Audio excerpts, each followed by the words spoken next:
Hi, I'm Doug Boles, president of the Indianapolis Motor Speedway. Thank you for listening to Behind the Bricks. We're excited to bring you this exclusive and entertaining content about the world's greatest racetrack.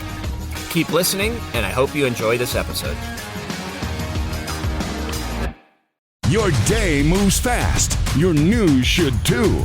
That's why there's a new and improved Wish TV app bringing you more local news, breaking alerts, live streaming, weather forecasts, radar, and Indiana sports all in one place. Customize your news feed to see the stories that matter most to you and get the information you need when you need it. Download the new and improved Wish TV app today on iOS or Android and take News 8 with you everywhere.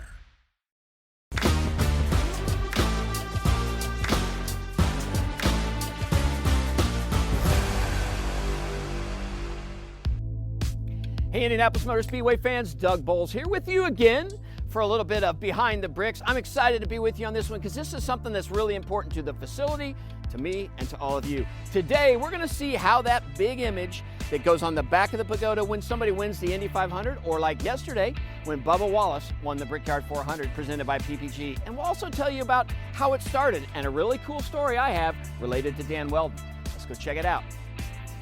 So I'm here in the graphics shop outside of Turn 3 at the Indianapolis Motor Speedway. I'm with Kyle Knight, who runs all of the signage around the Indianapolis Motor Speedway. Not just what we're going to talk about here today, but signage generally. You do thousands of signs here every year. It's a lot. It is a lot. But this is the one where we got to turn it around like right away.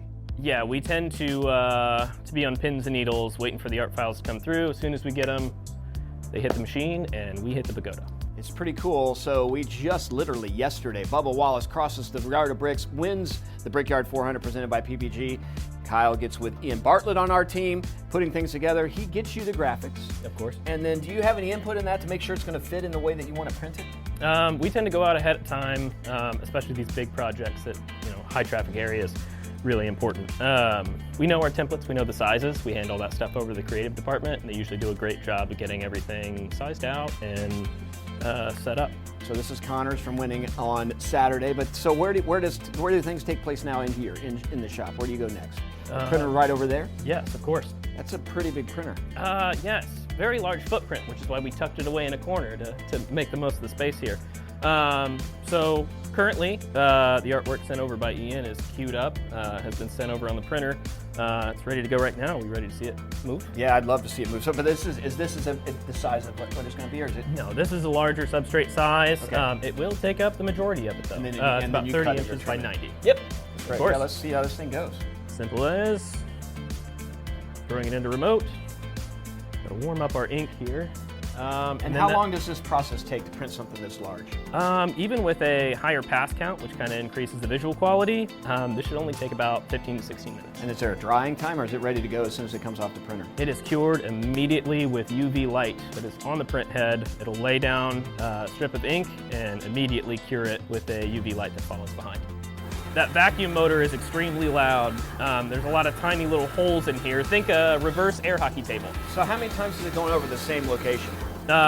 With these, I increase it to 16 pass. That'll go past the same spot 16 times before it moves on to the next row. Now it's doing a lot of those simultaneously, right. So it still moves pretty quick. The pass count essentially just gives you richer color and a more vibrant image.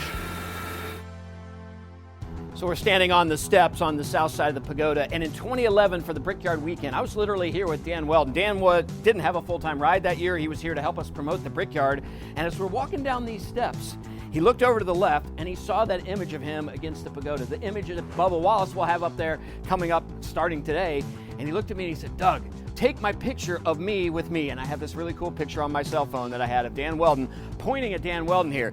Now you can see Kyle and the team are here. They're getting ready to get everything set up here. Kyle Larson's been up here for a year, and the next year this is going to be Bubba Wallace, and Connor Zilch is going to be right over there. So Kyle, we ready to go? This is a kind of a process, but you've got a system down to get this done. Certainly, yeah.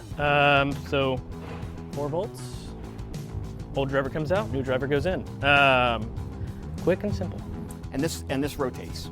It slides out just Yep. like a door frame. Yep. There's a slot in the back to hold everybody in place. Yeah, 1 out, 1 in. Easy. Come on, Kyle. Mr. Larson.